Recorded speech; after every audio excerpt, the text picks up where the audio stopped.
Oh my, this is going to be a doozy of a story. Good morning, everybody. Josh Uzel, Breakthrough Real Estate Property Management, Handyman Services. Today's story is my first multi-unit sale, which was actually 2 fourplexes, and wow, did we not know what we were in for. Let's jump right in.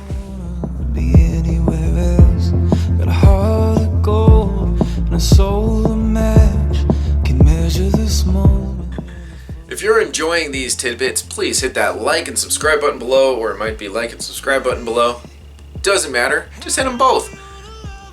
We pride ourselves in putting out great material, and if you're enjoying it, you don't want to miss anything we have coming out. We've got classes, we've got more hopefully funny, entertaining stories. We've got all kinds of great stuff coming out, so you don't want to miss anything. Go ahead, like and subscribe. All right, ready, go. Let's jump right in. So, 2010, I'm noticing that there's a significant change in the market, as in prices are starting to change and houses are getting harder and harder to come by with the returns that we were used to, right? Keep in mind, I got started in 2008, and at that point in time, you can buy, it was the fall of the market, so prices were just going down, down, down, and it was awesome. And everybody that had short sales and foreclosures needed rental homes, so it was a great time to launch the property management company. Everything just lined up perfectly is what I'm getting at. So when times aren't as good, when you're used to certain returns, which compared to the 5% returns that we're looking at now, still were really, really great. But at the time, I still wanted the best returns for my clients. So I was looking at these duplexes, triplexes, and fourplexes, and I was seeing some what would be great returns. I never sold a multi-unit before, so I was asking my broker for some help and doing research and everything like that, and I sent out my first blast because I found these 2 fourplexes. The catch was they were getting sold together, and for those of you familiar with Phoenix, Bell Road, Cave Creek, 2010, 2011. They were just a great value. I think each of them, they were listed for $100,000 a piece, and I knew if we bought both, we could probably get a very good deal on them. And the rents at the time were like $450 a month, so you're figuring $1,800 per building per month, and they're $100,000 a piece. Are you kidding me? Let's jump on these. One of my favorite clients in the world, Dean and Ellen, responded. At this point in time, they bought three homes from me, or maybe 4 homes, I'm not sure. And they were working out well for them, and he saw the value that I saw too. So we threw out some offers, and we got it accepted. Actually, got it accepted at a great deal. It was $180 for both, so $90,000 a piece. Let the work begin. We knew we were going to have to upgrade them, update them. We knew that we were going to have to do some, some transitioning as we were going to try to fix these up. So about a week or 2 after we closed, it was my first time to meet Dean and Ellen in person. So we meet in front of the 2 fourplexes, and these stereotypes, it's so funny how we all do it, even in the business. You're thinking, oh, they're bought like 3-4 properties, now they're up to like 5 or 6 properties. They're investors from California. Well, it's this cutest couple in the world, as nice as can be. They show up in a minivan, their kids pop out of the back. They are just the nicest family. Not moguls, not just good, hardworking, sweet, wonderful family, right? So of course we just start getting along, we start chatting, and you just instantly have this connection with them. So it's like, great, let's do a really good job on this, and hopefully it's a great investment. So we start getting to work, and we have our handyman, we have our contractor, flooring, paint, landscaping, everybody. And we knew that there were evap coolers there, okay? And we knew that evaps were just old and we wanted to update them. So surprise number 1. These buildings were built in the 60s, and I didn't even know fuse boxes existed at that point in time. I had never lived in a home with a fuse. So when he showed me the fuse boxes, I was like, yeah, what's the problem with this? He's like, you so can't put AC units here. You're gonna have to upgrade the whole panel. So it's like, okay, so we're gonna have to get 8 AC units and now we have to get new panels for each of them. Yep. Oh, and it's not just the panels. The lines for each of the panels to go to each of the units.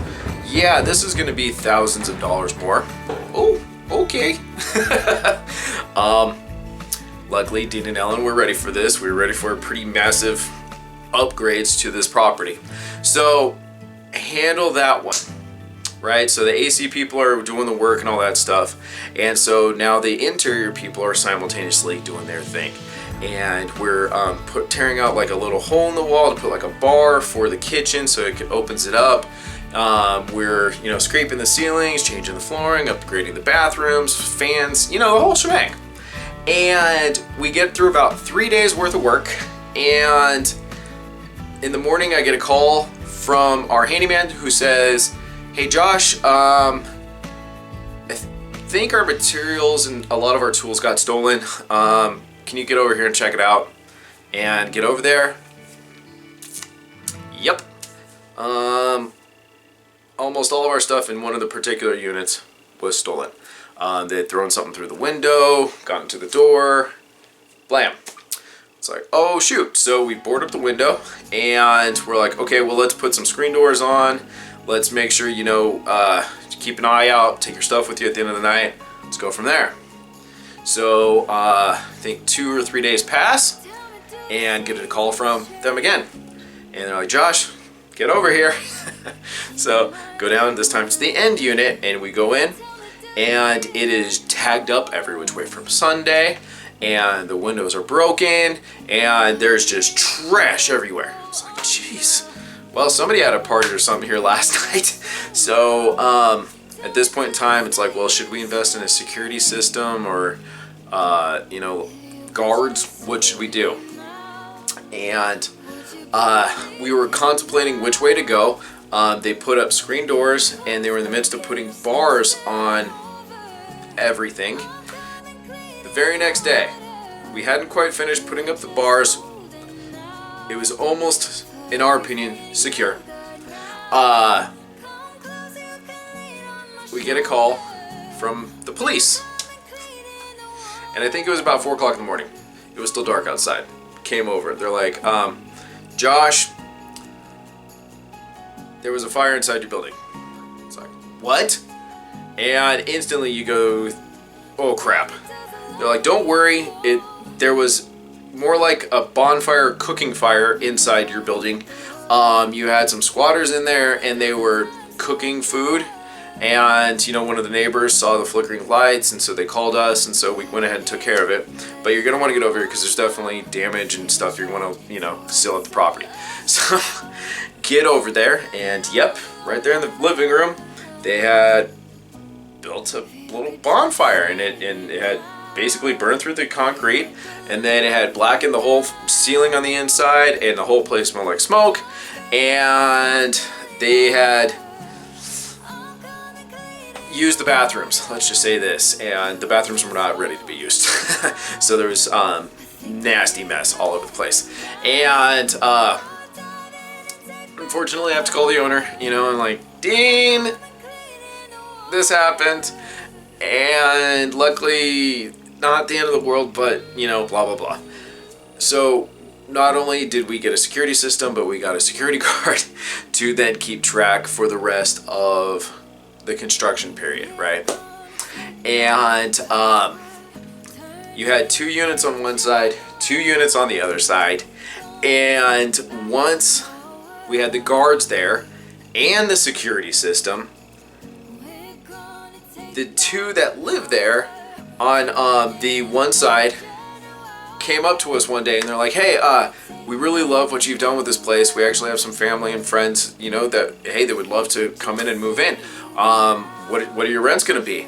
And at that point in time, from $450, we were hoping to go up to $550, right? So it's like, well, the new units are going to be $550, and it's going to look like this. And they're like, oh yeah, no, we've been keeping an eye on them and everything like that. So no, great. We'll go ahead and we'll apply for those other 2. So we ended up having people waiting for these 2 units here, and about a week or so after we finished construction on those 2, we were still working on the ones across the way. They again, loved how we've been taking care of it, and so they referred people to us as well. So they ended up having these rented out before they were finished as well. So we had 4 of the vacant units all taken care of before they were finished, and because some of the neighbors saw what we did to our units, the owners of some of the other fourplexes started painting and fixing up their stuff, right? Well, about 6 months later, one of the units at the end became available, not units, but buildings at the very, very end. So we ended up picking up a third building on the same street, and this one was a triplex. And so we ended up fixing that one up, taking care of it, and between the 3, we had, I'm guessing there were probably 12 buildings on this whole street. So we had a quarter of them or so, right? And soon after that, because the owners of all the buildings started taking better care of their buildings, we were able to raise the rents to not only the $550 but then $600, and within about 2 or 3 years we had raised the rents to $650. We had leveled the place out, and these buildings were now worth well over $200,000. And Dean and Ellen, they were performing. It was cash flowing. The properties had gained value, and I didn't know this, but behind the scenes, they had not only kind of moved on from Arizona because, as you know, prices started getting up, but they were investing all over the country. So they own many of properties at this point in time. So they actually cashed out of the 2 of those fourplexes, sold them for a great profit, at least $200,000 a piece, and kept investing all over. As much as I wish we were able to compete here in Arizona, I understand that they follow the money to other states. It's okay. But that was one of my first fourplexes. I mean, the electrical issue, 20 grand more than we anticipated.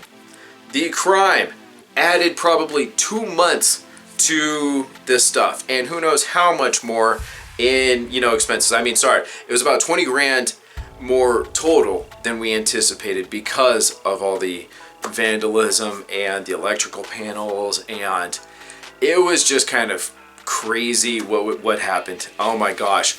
And it got to the point where at certain times, like, I didn't want my then fiance or my daughter going with me because it was actually kind of scary at times. I didn't know about the square, and this is where we did our research. We had the buyer's advisory, and it didn't seem like that much of a thing to us at the time until you actually witnessed it. But in hindsight, I'm so glad we made the jump because it worked out well, and we really, really helped to improve that community. So very kind of cool story. Very kind of cool story. There you go. Very cool story in my opinion. What's your biggest roller coaster? Have you had any of your properties vandalized? What was your biggest soap opera journey that you've had in any of your dealings? Please let us know below. Like and subscribe. Check out all the links below, from our website to our Patreon to actually all of our websites. If you need property management help, brokerage help, buy, sell properties, looking for investment properties, if you're an agent looking for an awesome brokerage, we would love to talk to you. Thank you so much for watching. I'll talk to you next week.